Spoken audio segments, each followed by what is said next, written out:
弟兄姊妹平安，每日靈修，堅強愛主，做一個誠實嘅人。今日愛讀嘅經文係馬太福音10章26節，因為掩蓋的事沒有不露出來的，隱藏的事沒有不被人知道的。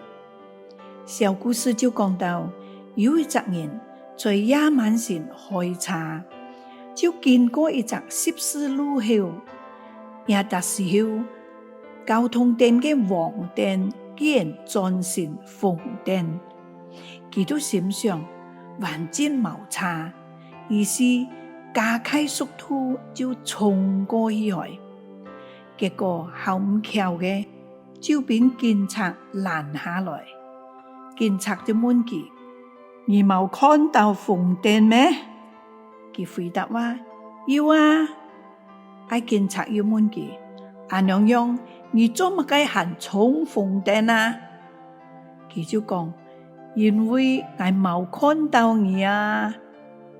我就來默想，我就有時候想在生活當中危害利益，暗中做事，以為神不知鬼不覺，卻唔知道我哋所做嘅事，上帝都知道，係唔可以隱瞞嘅。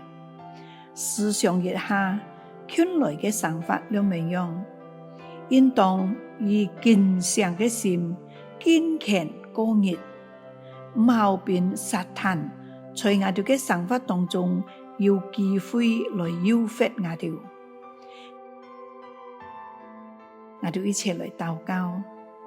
親愛嘅天父上帝，你係聖潔嘅主，係施行公義嘅神，所以你也要求我哋愛有聖潔嘅想法，行事為人愛有公義和平。